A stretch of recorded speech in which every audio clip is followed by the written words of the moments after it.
predictability. The milkman, the paperboy, the evening TV. Everybody eventually says that they're as lost as you. So everybody shout it together. Hey, don't sell your dreams so soon.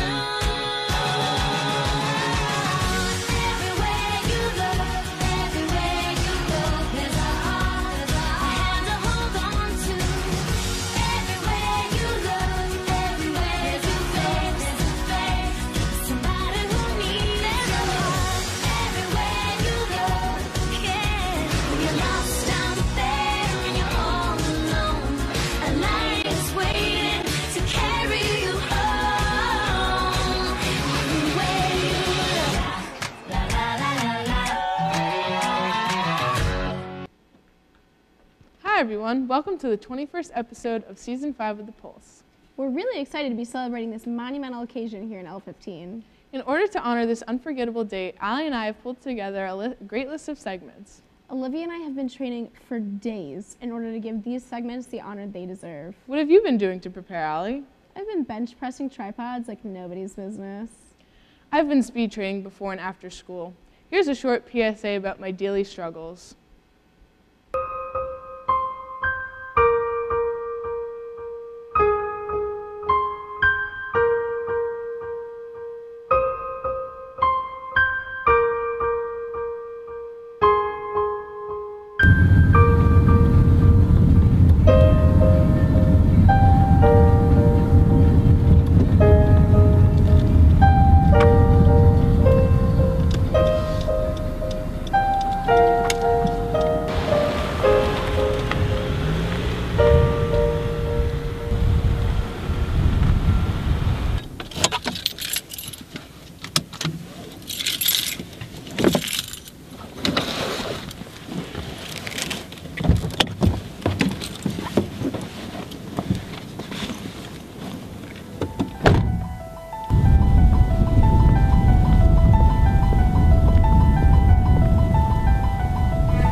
All right, so who has interviews scheduled for? Everywhere you look.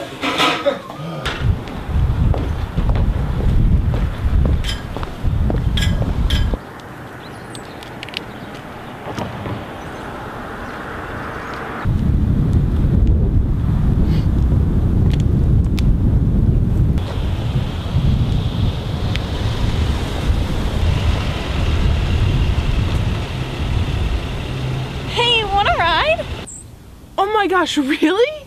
Sucker!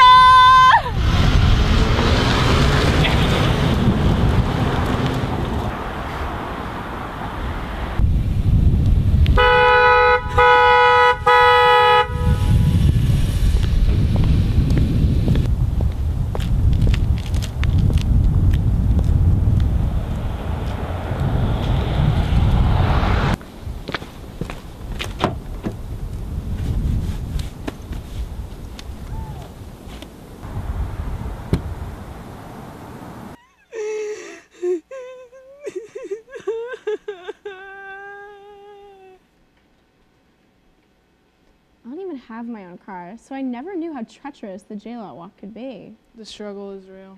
I actually did some walking around New York last week, so I feel you. What were you doing? The AP German classes had a field trip to a museum in Manhattan last week. Sweet. Here are some highlights from the trip.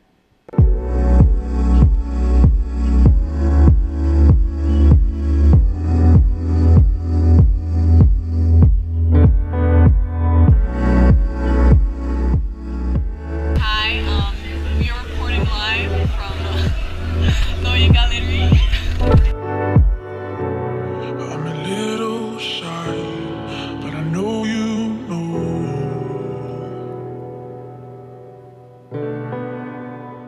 I had really high expectations for this field trip because my parents had been to the museum before and they had really loved it. Going into it, I didn't really know what to expect because I've never really been to an art museum before. I've been there once before, I think like 4 years ago, so I remember it a little bit.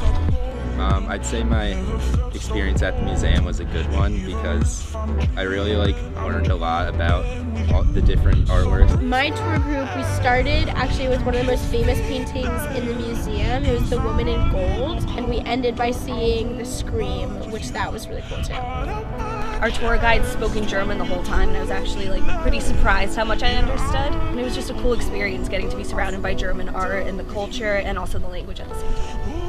My favorite part about the field trip was probably getting to eat because the food was pretty good. I liked the food, the lunch was fun. The Woman in Gold, that was my favorite part, to see such an amazing painting, which I never really thought of as being so cool before, and really seeing how great it was.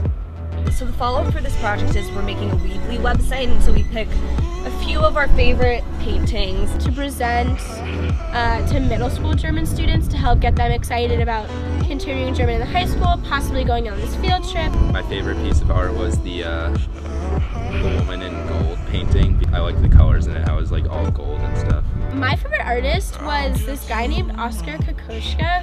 He painted people to look the age they acted, not necessarily the age they were. So you could have a 20-year-old person who in the painting looks as if they're 60. The Scream by Edvard Munch.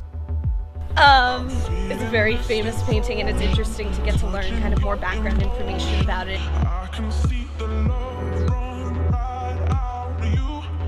Moments like these are golden. Never felt so open. Even if I'm dreaming with you. Whoa, that looked sick. Yeah, I know. Would you rather have gone on that trip or hiked the Appalachian Trail in 46 days, 8 hours, or 7 minutes? That's an easy one, field trip. I know, that question was way too easy.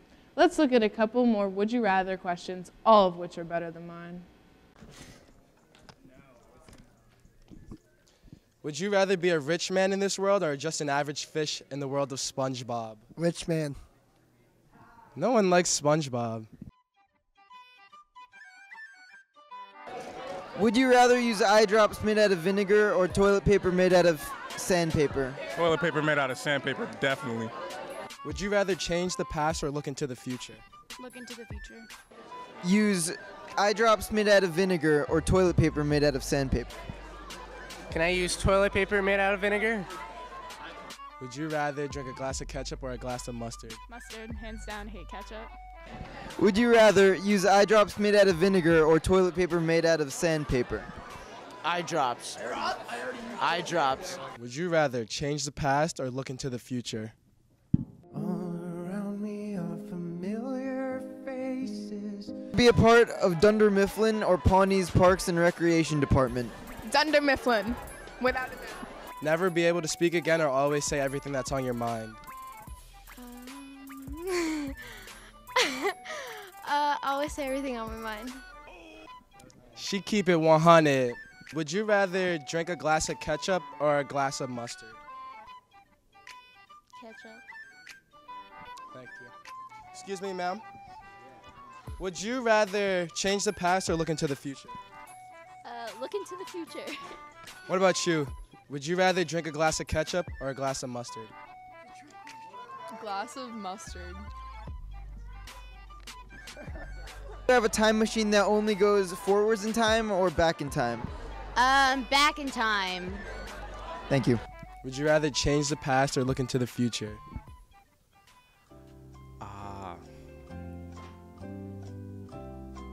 I'd rather change the past, really, because I don't want to spoil the future. Would you rather drink a glass of ketchup or a glass of mustard?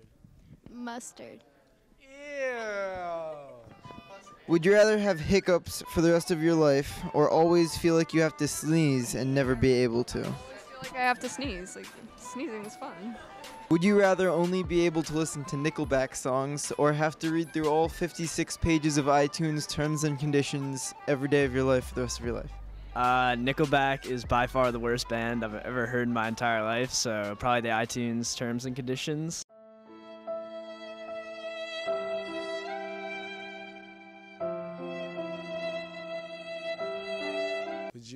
Would you rather be a rich man in this world or just an average fish in the world of SpongeBob?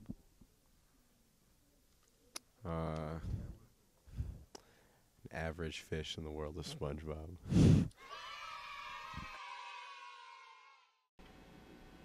Those were all so much better than any we could have come up with. I mean, I thought mine were pretty good. How did you come up with that weird number for the Appalachian Trail? Did you not go to Scott Jurek's presentation last week? He broke the record for the fastest time for the Appalachian Trail. No, I couldn't go, unfortunately. Well, good news. The Pulse has the inside scoop about the presentation. Let's check it out.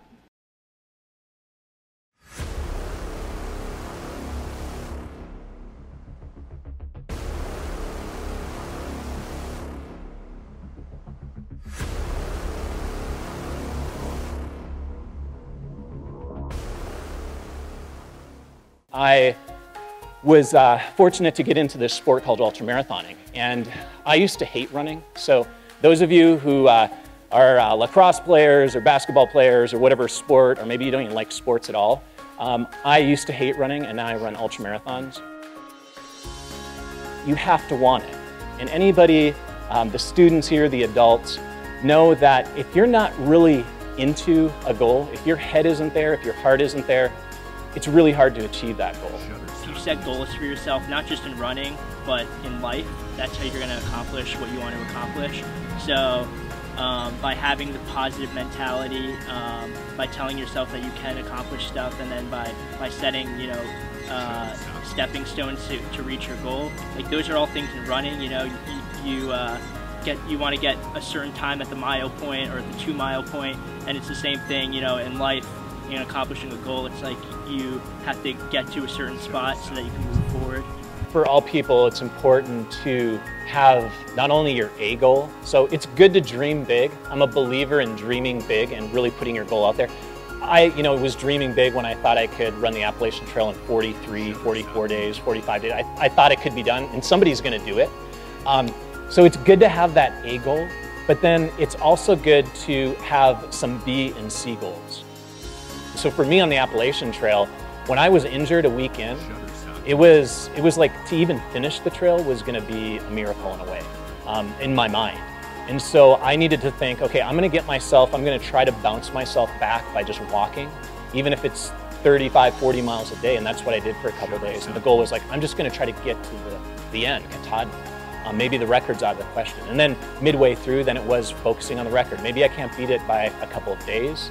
And as it came down to it, it was down to the hour. What stood out to me is that he said, in order to do that, it was in the moments, like when it was really hard and he didn't have to keep, going, but he wanted to. Like, you have to dig down and you have to really want it. And he said, like, you can apply that to anything, anything in life, whether you want to do really well on a test or you want to do well in a game for a sport. It's in the moment when it's hard that you have to think, how badly do I want this? And you have to really dig down deep. You have to know it. You have to know that you can get to that goal. And the way that you do that is you practice. You perfect and basically hone your skills to get to that goal. And for me, each year getting to Western States, I would try to figure out what I could do differently. And in doing things differently, you have to tweak things. Sometimes for me, I would sit there and figure out, okay, how can I make up a couple of minutes here? Or how can I make up a couple of minutes in this section? How can I tweak my diet? How can I adjust things to make myself more suited to break that sub 16-hour mark, which I had never had before. When you're at mile 80 and 100 miler, or you're 46 days into the Appalachian Trail and you've slept 1 hour and you just feel like, you know what, it'd be nice just to kind of roll in at whatever time, or maybe I'll just finish today and not really push myself. In those dark, deep moments, you have to really want it. A lot of times we think life is tough, and there's always somebody out there or some other situation that can be much more difficult than what we're experiencing. And I would remind a lot of the students, as well as adults, a lot of this stuff is the same. It never changes, by the way. You don't get out of high school and challenges don't just stop appearing.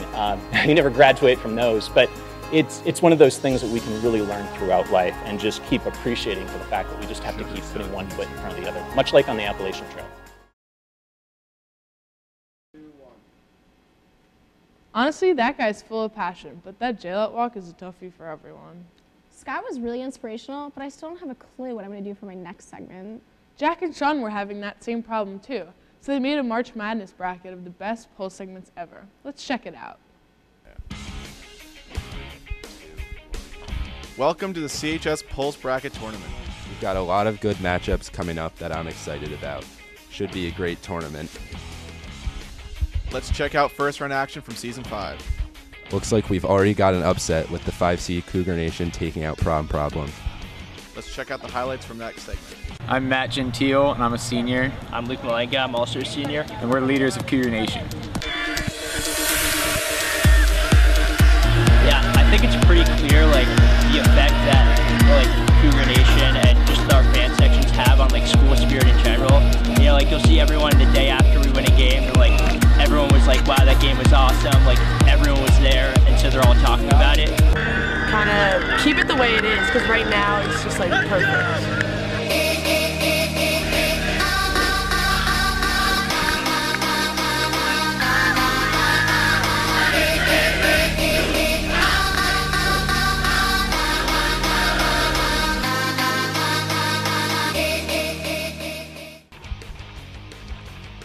Now let's go see how the games in Season 4 region went.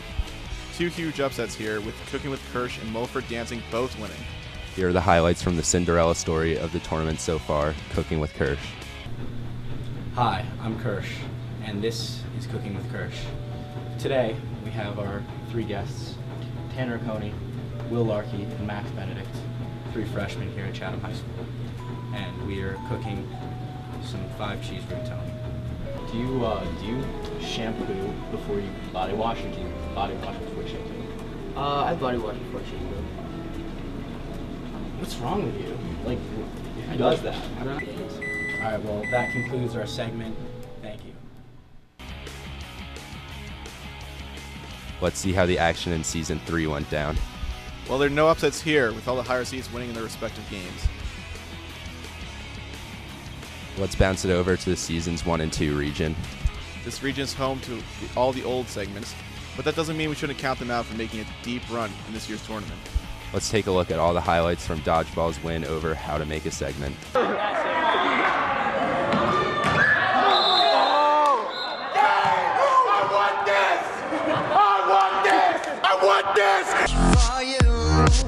I've been looking, and every time you're here, friends, you're all my friends, you're all my friends, you're all my friends. Now that all the first round action is over, let's see how the Sweet 16 shapes up. Senioritis and Chopped both advance from the Season 5 bracket, where they will play each other to earn a trip to the Final Four. The Mike Mulford dancing segment keeps the Cinderella run alive and takes down Cooking with Kirsch to advance to the Elite 8. As some of you might know, Mike was part of the finale at the fashion show. He did a dance routine at the end, and it was good, but it kind of changed him. Yeah, I don't know what else to say. We brought the house down, and we nailed it. All right, Marissa, this is the last time that we have to rehearse this. We gotta nail it, all right? We gotta do this, all right? We got it, here we go. 5, 6, 7, 8. Oh my God. Oh my God. Oh boy. Mike? Hey! Hey! Haven't seen Marissa around. Would you happen to know where she is? Yeah, it's funny you say that. I haven't seen her all day, actually, so. Really? Yeah, no, don't know where she is. Sorry. Guys, the show is this Sunday, all right? This isn't a joke. We have to nail this, okay? Let's go. From the top. 5, 6, 7, 8. No! No!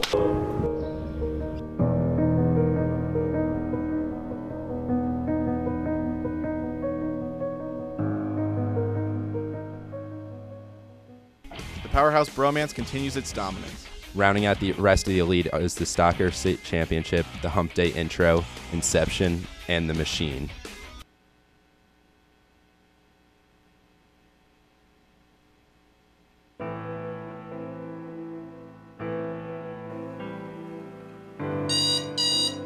The sound of the alarm is what starts your day. You wake up and you go back to reality. But you won't let that happen, will you? How about this? Make your body your machine. With every step you take, with every muscle in your body working, you can make a difference.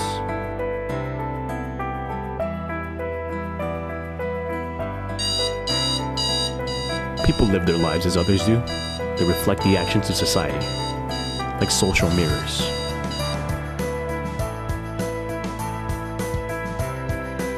Now it's your turn. Break the mirror and stop reflecting. Start the movement and become your machine.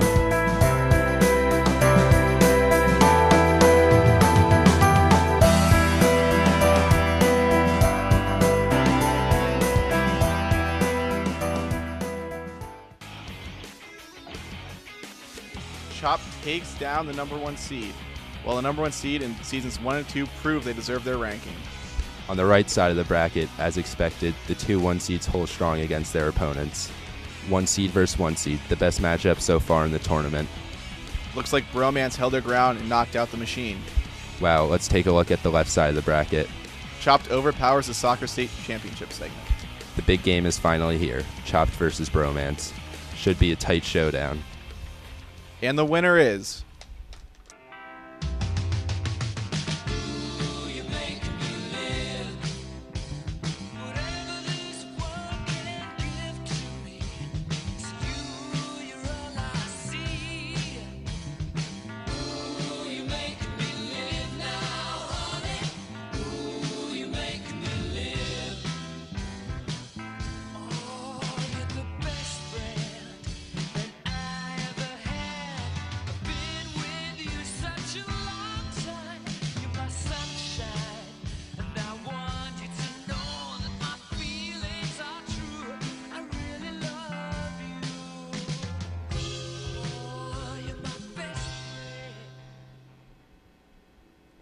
Dope. That just reminded me. I have to check in on my bracket. Okay, well, I guess that's it for episode 21. See you next week, same time, same place for episode 22 of The Pulse.